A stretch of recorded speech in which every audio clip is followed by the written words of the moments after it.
imagine right now, let's do a creativity imagination, because you like creativity, right? Mhm. If right now, let's say, you have the ability to, let's say, ask Albert Einstein, yeah, something about, creativity, how you can be more creative, how you can unleash your entire power of, and create whatever you want to do. What would you ask him? Oh my gosh. I mean, I don't know that I would ask him I'd want to better understand sort of the behaviors and mindset and sort of how his Mhm. perspective on things that opened it up, that allowed him to, like his mind to really think differently and to perceive the world the way that he did. Because I feel like when you're stuck on either this is the way things have always been done, or you see the world through a lens that means it's linear, or it's only black and white. And I know, because I've lived enough life, that life is not black and white. It's very much shades of gray. But I'd really want to better understand maybe some of the practices and ask him, how do you encourage that sort of lifestyle? How do you encourage that thinking to not get caught up in the minutia, or the people or society telling you, well, no, you can't do it that way, or no, how do you move past that and sort of stay true to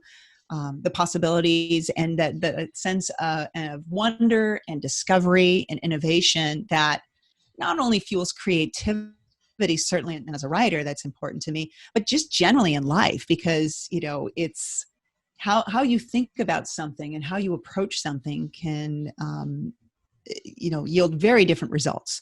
So I'd want to understand, what else can I do? Even if I believe some of the, and I try to model myself, what are the things I can do? What are the behaviors?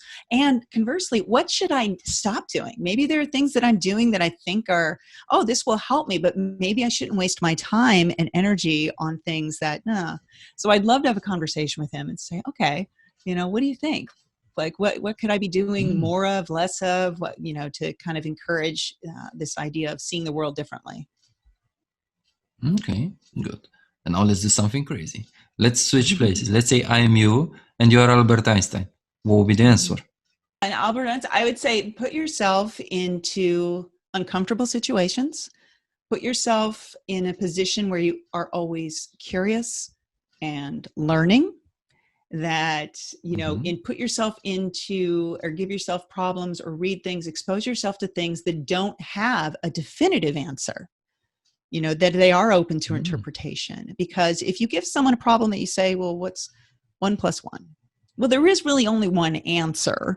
But if you give them something like, well, what if this? And then that allows you to explore and think through many, many different answers. It's not to say that there's only one right answer, but I think open-ended questions, different things like that, I would say that's probably what he would say. It's just, well, or do those things that are going to challenge you, that are going to challenge conventional thinking, that, or don't accept, don't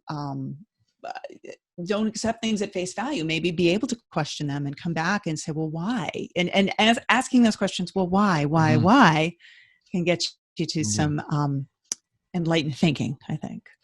So yeah, and that's what I want to highlight here is and that's what we did with this small exercise. Like, you can actually be anyone, right? Like, we did a small thing and you answer your own question, so you are able to do that. You see, that's what I wanted to highlight here. And yeah, thank you for being my partner in this small game, because that's what I believe. Like this is my mantra, right? And that's Voltura's mantra. You can do whatever you want if you want to do it. So the point is, ask the question and answer the question, because you already have the answer. That's right.